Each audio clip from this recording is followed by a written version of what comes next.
Amigos de TV Cúcuta, saludo cordial, bienvenidos a Directo con Gabriel Angarita, siempre invitados especiales, personas que hacen parte del desarrollo de nuestra ciudad y obviamente ya entrando a época electoral tenemos un invitado muy especial, Pedro Durán Barajas, reconocido líder norte santanderiano, ex concejal de Cúcuta y un hombre valorado por su capacidad de discernir y identificar las problemáticas en nuestra frontera. Pedro, bienvenido a TV Cúcuta. Mil gracias, Gabriel, por la invitación. Es un placer estar con todos los televidentes de TV Cúcuta. Muchas gracias. Bueno, hablemos un poquito de su hoja de vida en la vida pública, o mejor, sus principales aciertos como persona pública. Bueno, yo soy un cucuteño, sociólogo. Me gradué como sociólogo de la Universidad Nacional. Desde entonces he estado siempre interesado en la vida pública del país y particularmente de Norte de Santander y de mi ciudad de Cúcuta, en donde fui concejal en esos años en el consejo, que fueron un poco más de 6 años y medio más o menos. Me dediqué al ejercicio del control político, hice debates que mucha gente todavía recuerda, el debate del Parque Bavaria, denuncias relacionadas con el ordenamiento territorial de la ciudad que por cuenta de no haber sido atendidas en su momento después trajeron muchos problemas. Con posterioridad a eso fui secretario de víctimas y posconflicto del departamento y eso me integró mucho más a la dinámica social del departamento, del Catatumbo particularmente, en donde hice un trabajo intenso con organizaciones de víctimas y hoy estoy acá aspirando al Senado de la República desde el norte de Santander. Hablemos un poquito de esa aspiración al Senado de la República. ¿Por qué movimiento político y cómo llegó ahí?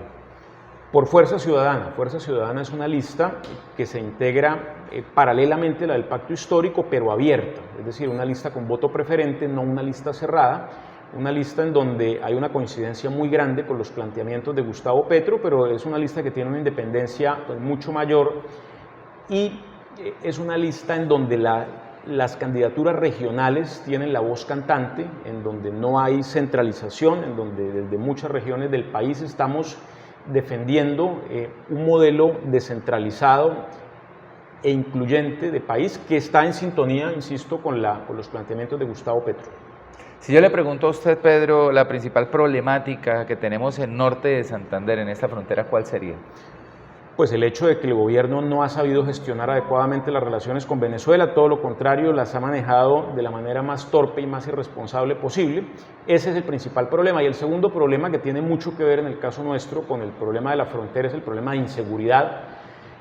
Si logramos enfrentar correctamente el problema de la frontera, el problema de las relaciones con Venezuela y el problema de la seguridad, del que podemos hablar un poco más, ahí podemos ya darle a Norte de Santander una plataforma de despegue para que retome por lo menos la normalidad y a partir de ahí sueños represados, contenidos que hoy parecen quimeras muy lejanas, vuelvan otra vez a orientar los destinos de esta parte del nororiente colombiano.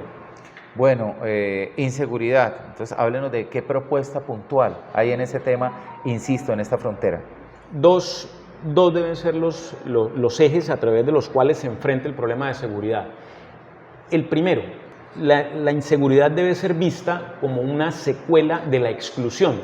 Si uno mira las estadísticas que aparecen, por ejemplo, en muchos documentos, pero tomemos uno que es el que más debemos tener a la mano, el Plan de Seguridad del municipio, el Plan Integral de Seguridad y Convivencia, ahí se ve que la mayor parte de los delitos, la mayor parte de las violaciones a la ley, las cometen personas menores de 25 años. ¿Qué está pasando con esos menores de 25 años? Pues que no tienen empleo, que están por fuera del sistema de educación pública, que no tienen acceso al SENA, que no tienen en su vida horizontes que son los horizontes propios y necesarios de una persona joven, de una región productiva e incluyente. Por eso aquí estamos tan mal en materia de seguridad. No estoy diciendo que no haya que fortalecer la policía y la presencia del Estado como ejerciendo control territorial en el campo y en los barrios de Cúcuta, pero en el fondo el problema de la inseguridad y de la delincuencia es un problema de exclusión social y así se ve con claridad cuando se le analiza de manera objetiva con base en estadísticas. Y el segundo problema que tenemos que solucionar es el de las relaciones con Venezuela.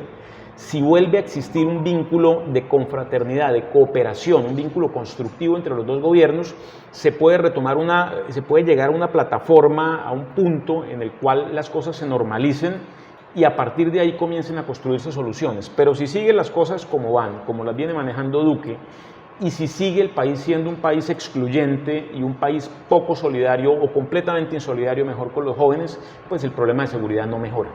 ¿Cómo está haciendo su campaña? ¿Cómo está recolectando recursos? ¿Cómo es ese tema? Cuando yo veo que hay muchas campañas que evidentemente, históricamente sobrepasan los topes y se gastan una millonada y luego sabemos lo que hay que hacer para recuperarla. ¿Cómo está haciendo usted? Gabriel, la campaña nuestra es una campaña muy austera, es una campaña en donde lo más importante es hacer llegar el mensaje, en donde lo más importante es que a través de medios de comunicación como el que usted dirige, en donde haya imparcialidad, en donde haya objetividad y haya posibilidad de llegarle a la ciudadanía norte santandereana y colombiana, porque ya la proyección de estos medios digitales es nacional, a todos los norte santandereanos que están en Bogotá y que nos están viendo, se les puede llevar este mensaje que consiste en entender que desde el norte de Santander es posible también aportar a políticas para un país más incluyente y más solidario que recoja ese clamor de los jóvenes que salieron a marchar. Si ese mensaje se hace llegar, con eso basta para que la campaña despegue y crezca muy bien. Entonces, volviendo al tema de los costos, esta es una campaña modesta en donde el costo más importante es lograr que el mensaje llegue. Para eso no se necesita siquiera alcanzar los topes legales, con que estemos al 40-50% de los topes nos basta para asegurar que la ciudadanía nos identifique y que nos reconozca como una propuesta alternativa, nueva, mejor y de renovación de la dirigencia política tradicional de la ciudad.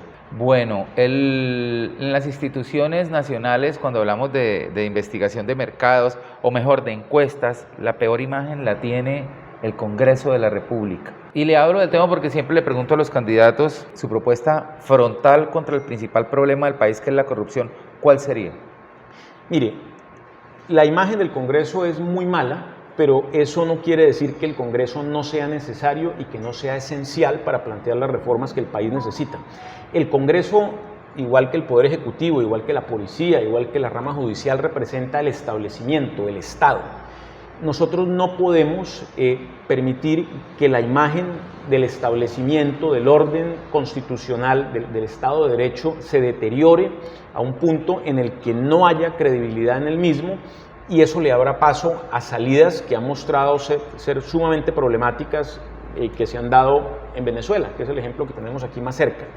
Eso no podemos permitirlo, Gabriel. Yo lo que estoy planteando es que lleguemos al Congreso y renovemos la dirigencia política, que es la que realmente carga con el peso de esa responsabilidad. Si el Congreso tiene mala imagen, no debe ser por el Congreso en sí mismo, sino por los dirigentes que están en él.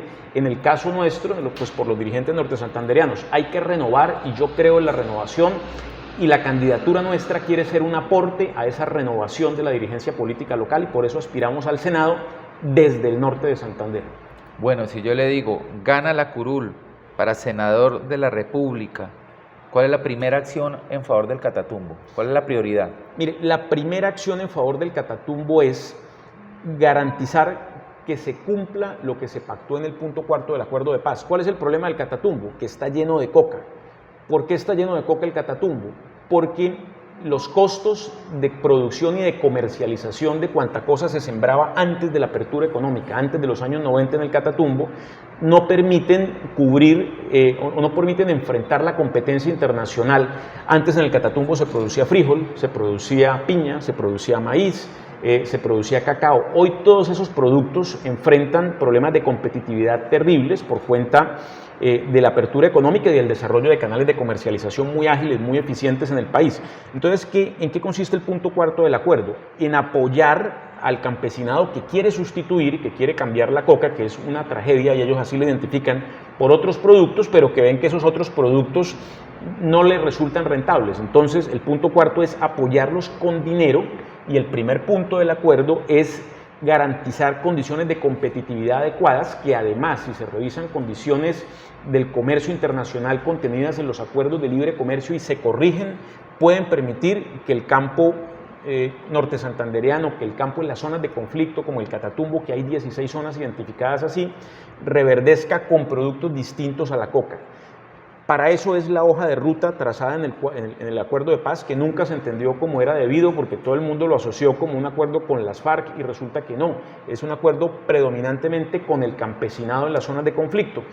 Y aquí tenemos la zona de conflicto más caliente de Colombia, que es el Catatumbo. Entonces, para ellos, cumplimiento del acuerdo, no fumigación. Para terminar, mirando el escenario político del departamento, usted que se convierte en un candidato cercano a Gustavo Petro, líder de las encuestas, pero quizá en el candidato más importante de esa orilla petrista, un mensaje a los cucuteños. La candidatura nuestra es una candidatura que, si bien está en sintonía programática con Petro, es una candidatura que quiere ser principalmente de los norte santandereanos que quieren un cambio. A todas esas personas las convoco para que participen en la política, para que revisen las opciones que hay sobre la mesa y para que elijan. Por supuesto que la invitación también es a que nos prefieran, pero en primer lugar es a que tomen partido, a que revisen lo que hay y para que opten por el cambio en el norte de Santander. El cambio es posible y queremos encarnarlo. Él es Pedro Durán Barajas, candidato al Senado de la República, oriundo de norte de Santander, es el invitado en directo por TV Cúcuta.